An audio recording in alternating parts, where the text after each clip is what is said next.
Well, I can't quit you, baby. And now, The Gunslinger, Dark Tower Series Book 1 by Stephen King.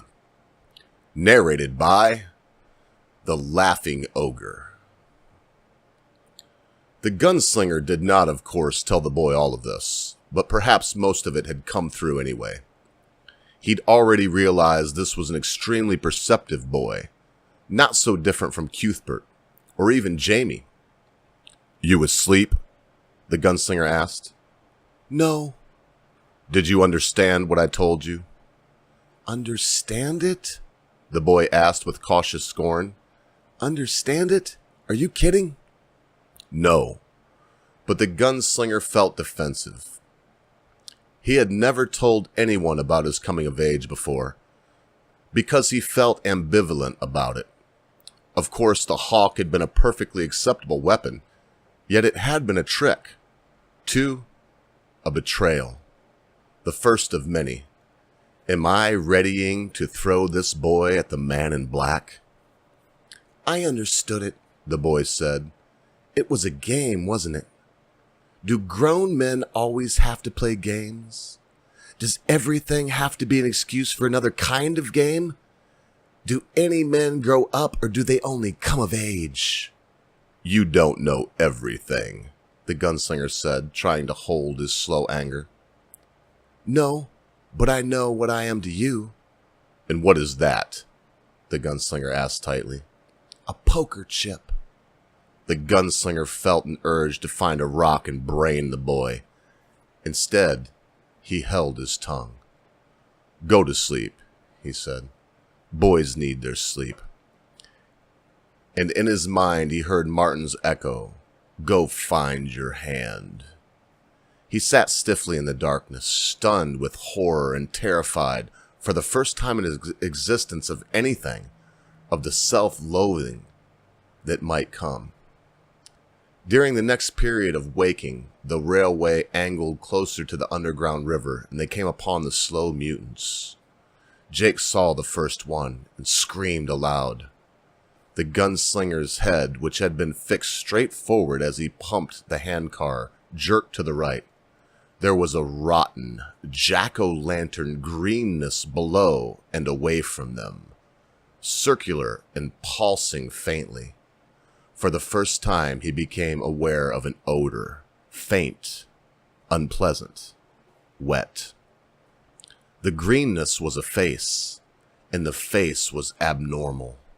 Above the flattened nose was an insectile node of eyes looking at them expressionlessly.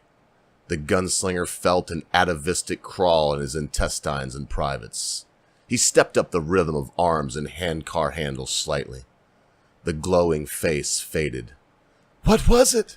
the boy asked, crawling. "What?" The words stopped dumb in his throat as they came upon and past a group of three faintly glowing forms standing between the rails and the invisible river, watching them, motionless. "They're slow mutants," the Gunslinger said. "I don't think they'll bother us. They're probably just as frightened of us as we are of..." One of the forms broke free and shambled toward them, glowing and changing. The face was that of a starving idiot. The faint, naked body had been transformed into a knotted mess of tentacular limbs with suckers. The boy screamed again and crowded against the Gunslinger's leg like a frightened dog. One of the tentacles pawed across the flat platform of the handcar. It reeked of the wet and the dark and of strangeness. The Gunslinger let loose of the handle and drew. He put a bullet through the forehead of the starving idiot face. It fell away, its faint swamp fire glow fading. An eclipsed moon. The gun flash lay bright and branded on the dark retinas, fading only reluctantly. The smell of expended powder was hot and savage and alien in this buried place. There were others, more of them. None moved against them overtly, but they were closing in on the tracks, a silent, hideous party of rubberneckers. "You may have to pump for me," the gunslinger said. "Can you?" "Yes." "Be ready." The boy stood close to him, his body poised. His eyes took in the slow mutants only as they passed, not traversing, not seeing more than they had to. The boy assumed a psychic bulge of terror, as if his very id has somehow sprung out through his pores to form a telepathic shield. The gunslinger pumped steadily, but did not increase his speed. The slow mutants could smell their terror. He knew that, but he doubted if terror would be enough for them. He and the boy were, after all, creatures of the light and whole. How they must hate us, he thought, and wondered if they had hated the man in black in the same way. He thought not, or perhaps he had passed among them and through their pitiful hive colony unknown, only the shadow of a dark wing. The boy made a noise in his throat, and the gunslinger turned his head almost casually. 4 of them were charging the handcar in a stumbling way, one of them in the process of finding a hand grip. The gunslinger let go of the handle and drew again with the same sleepy, casual motion. He shot the lead mutant in the head. The mutant made a sighing, slobbing noise and began to grin. Its hands were limp and fish-like, dead. The fingers clove to one another like the fingers of a glove long immersed in drying mud. One of those corpse hands found the boy's foot and began to pull. The boy shrieked aloud in a gigantic womb. The gunslinger shot the mutant in the chest. It began to slobber through the grin. Jake was going off the side. The gunslinger caught one of his arms and was almost pulled off balance himself. The thing was amazingly strong. The gunslinger put another bullet in the mutant's head. One eye went out like a candle. Still it pulled. They engaged in a silent tug of war for Jake's jerking, wriggling body. They yanked on him like a wishbone. The handcar was slowing down. The others began to close in, the lame, the halt, the blind. Perhaps they only looked for a Jesus to heal them, to raise them Lazarus-like from the darkness. It's the end for the boy, the gunslinger thought with perfect coldness. This is the end, he meant. Let go and pump or hold on and be buried. The end for the boy. He gave a tremendous yank on the boy's arm and shot the mutant in the belly. For one frozen moment, its grip grew even tighter, and Jake began to slide off the edge again. Then the dead, mud hands loosened, and the slow mutie fell on its face, between the tracks, behind the slowing handcar, still grinning. "I thought you'd leave me," the boy was sobbing. I thought... "Hold on to my belt," the gunslinger said. "Hold on just as tight as you can." The hand worked into his belt and clutched there. The boy was breathing in great, convulsive, silent gasps. The gunslinger began to pump steadily again, and the handcar picked up speed. The slow mutants fell back a step and watched them go with faces hardly human, or pathetically so. Faces that generated the weak phosphorescence common to those weird, deep-sea fishes that live under incredible black pressure. Faces that held no anger or hate on their senseless orbs, but only what seemed to be semi-conscious idiot regret. "They're thinning," the gunslinger said. The drawn-up muscles of his lower belly and privates relaxed the smallest bit. There, the slow mutants had put rocks across the track. The way was blocked. It had been a quick, poor job, perhaps the work of only a minute to clear, but they were stopped, and someone would have to get down and move them. The boy moaned and shuddered closer to the gunslinger. The gunslinger let go of the handle and the handcar coasted noiselessly to the rocks where it thumped to rest. The slow mutants began to close in again, almost casually, almost as if they'd been passing by, lost in a dream of darkness, and had found someone of whom to ask directions.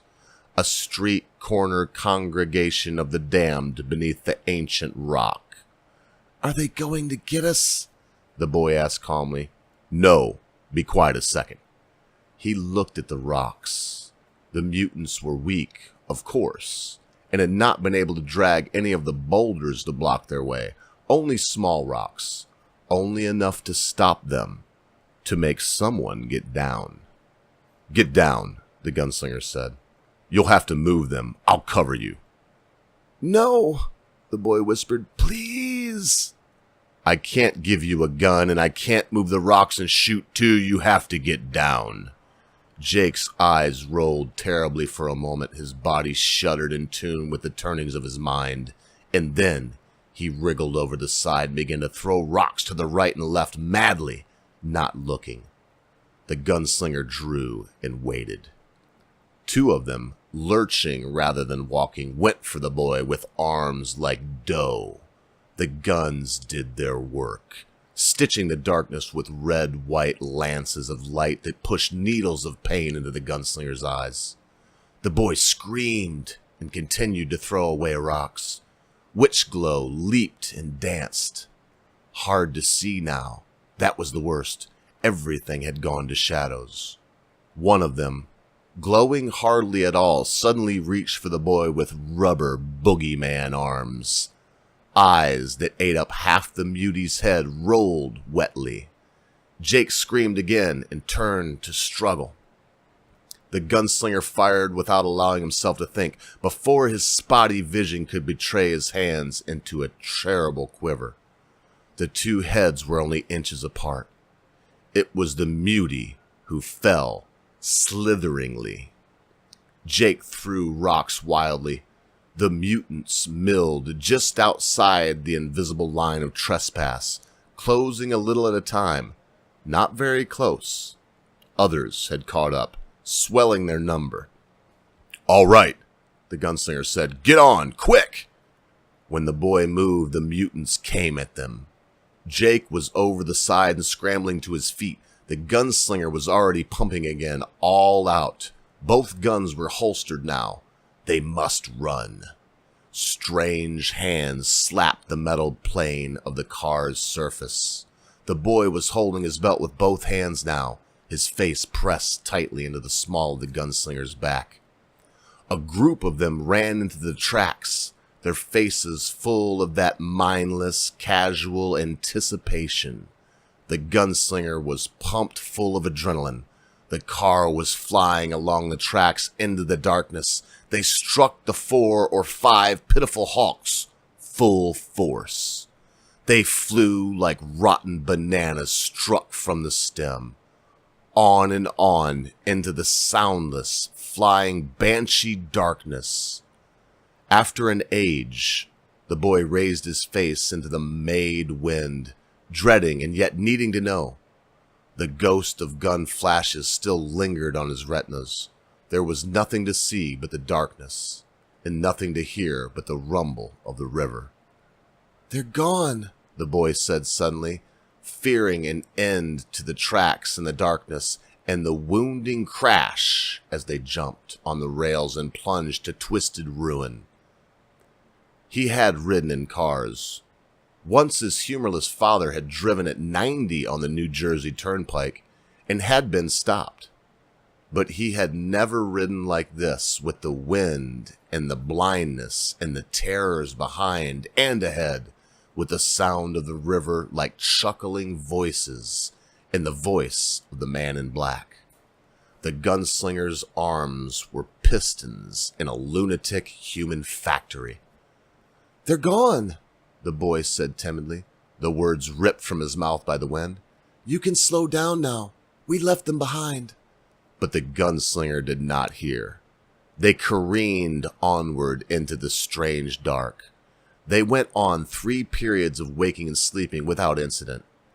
During the fourth period of waking, halfway through, three-quarters, they did not know, only that they weren't tired enough yet to sleep.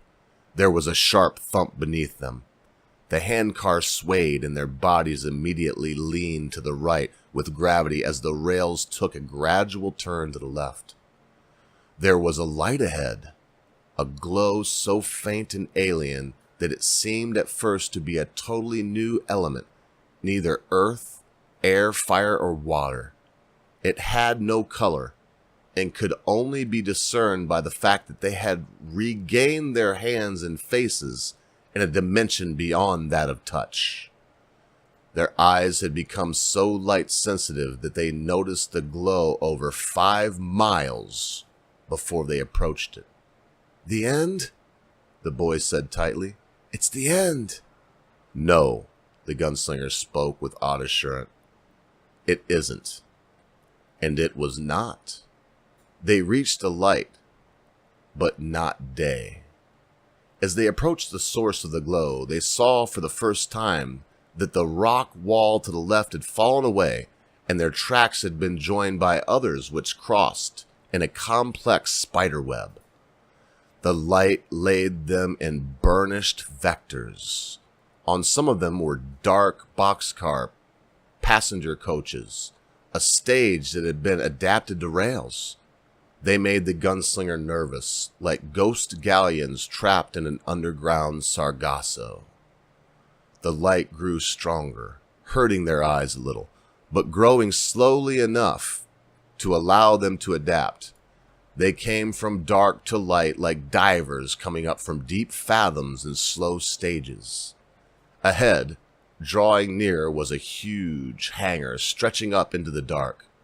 Cut into it, showing yellow squares of light, were a series of perhaps 24 entryways, growing from size of a toy window to the height of 20 feet as they drew closer. They passed inside through one of the middle ways. Written above were a series of characters in various languages, the gunslinger presumed. He was astounded to find that he could read one of these, the last one. It was an ancient root of the high speech itself and said, "Track 10 to surface and points west." The light inside was brighter and the tracks met and merged through a series of switchings. Here some of the traffic lanterns still worked, flashing eternal reds and greens and ambers. They rolled between rising stone piers, caked black with the passage of thousands of vehicles. And they were in some kind of central terminal. The gunslinger let the handcar coast slowly to a stop and peered around. "It's like the subway," the boy said. "Subway?" "Never mind." The boy climbed up and onto the hard cement. They looked at silent, deserted booths where newspapers and books had once been vended, an ancient bootery, a weapons shop. The gunslinger, with a sudden burst of excitement, saw revolvers and rifles. On closer inspection, showed that their barrels had been filled with lead. He did, however, pick out a bow which he slung over his back and a quiver of almost useless, badly weighted arrows. A woman's apparel shop. Somewhere a converter was turning the air over and over as it had for thousands of years. But perhaps not for much longer. It had a grating noise somewhere in the middle of its cycle, which served to remind that perpetual motion, even under strictly controlled conditions, is still a fool's dream. The air had a mechanized taste. Their shoes made flat echoes. The boy cried out, "Hey! Hey!" The gunslinger turned around and went to him. The boy was standing, transfixed at the bookstall. Inside, sprawled in the far corner, was a mummy. The mummy was wearing a blue uniform with gold piping. A trainman's uniform by the look. There was an ancient, perfectly preserved newspaper on the mummy's lap, which crumbled to dust when the gunslinger attempted to look at it. The mummy's face was like an old, shriveled apple. Cautiously, the gunslinger touched the cheek. There was a small puff of dust, and they looked through the cheek and into the mummy's mouth. A gold tooth twinkled. Gas, the gunslinger murmured. They used to be able to make a gas that would do this. They fought wars with it, the boy said darkly. Yes. There were other mummies. Not a great many, but a few. They were all wearing blue and gold ornamental uniforms.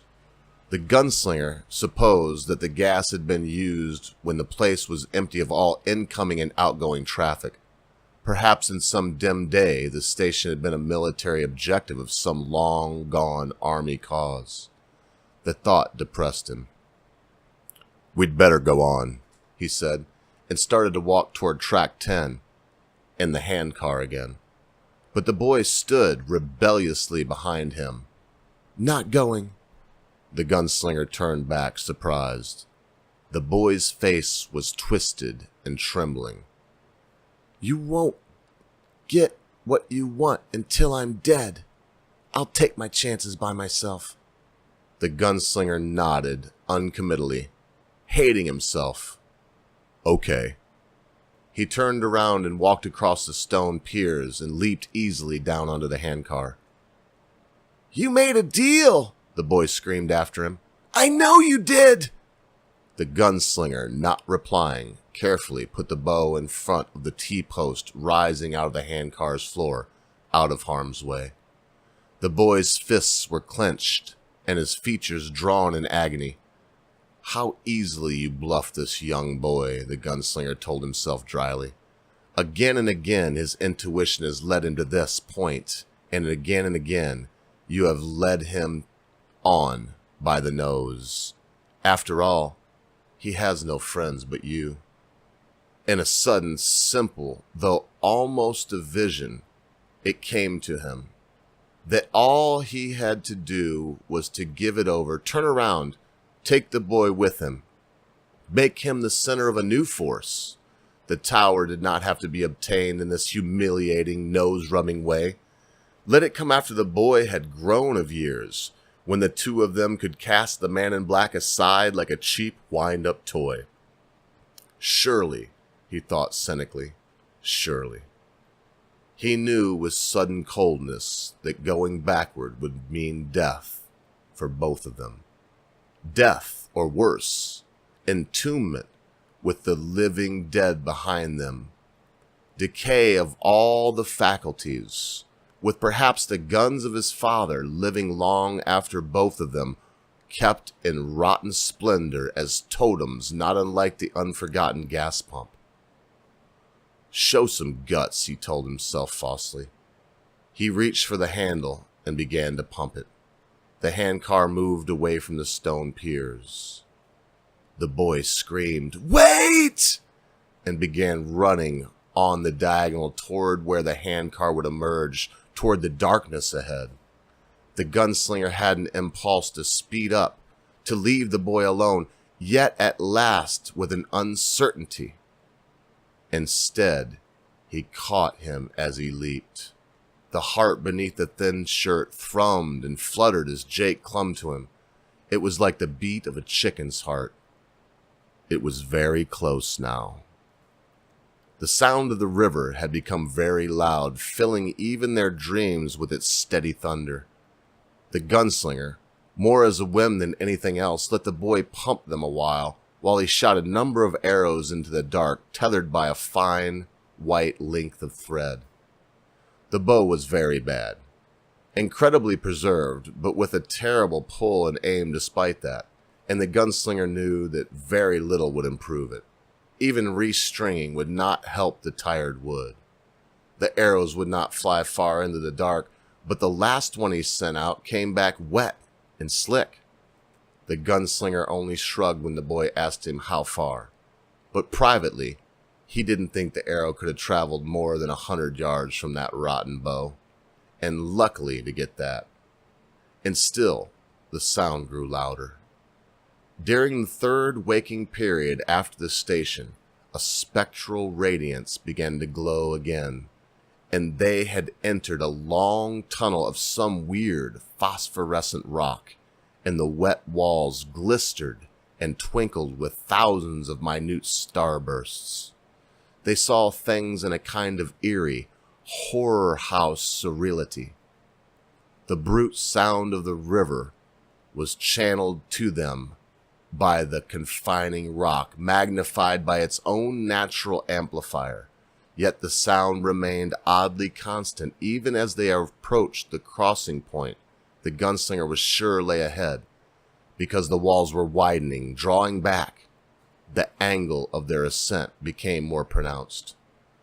The tracks arrowed straight ahead in a new light. To the gunslinger, they looked like the captive tubes of swamp gas sometimes sold for a pretty at the festival of Joseph Fairtime. To the boy, they looked like endless streamers of neon tubing. But in its glow they could both see that the rock that had enclosed them so long ended up ahead in ragged twin peninsulas that pointed toward a gulf of darkness ahead, the chasm over the river. The tracks continued out and over the unknowable drop, supported by a trestle eons old. And beyond, what seemed an incredible distance was a tiny pinprick of light, not phosphorescence or fluorescence, but the hard, true light of day. It was as tiny as a needle prick in a dark cloth, yet weighted with frightful meaning. "Stop!" the boy said. "Stop a minute, please." Unquestioning, the gunslinger let the handcar coast to a rest. The sound of the river was a steady, booming roar coming from beneath and ahead. The artificial glow from the wet rock was suddenly hateful. For the first time, he felt a catastrophic hand touch him, and the urge to get out and to get free of this living burial was strong and nearly undeniable. "We'll go through," the boy said. "Is that what he wants? For us to drive the handcar out over that and fall down?" The gunslinger knew it was not, but said, "I don't know what he wants. We're close now. Can't we walk?" They got down and approached the lip of the drop carefully. The stone beneath their feet continued to rise until, with a sudden angling drop, the floor fell away from the tracks, and the tracks continued alone, across the blackness. The gunslinger dropped to his knees and peered down. He could dimly make out a complex, nearly incredible webwork of steel girdings and struts disappearing down toward the roar of the river, all in support of the graceful arc of the tracks across the void. In his mind's eye, he could imagine the work of time and water on the steel in deadly tandem. How much support was left? Little?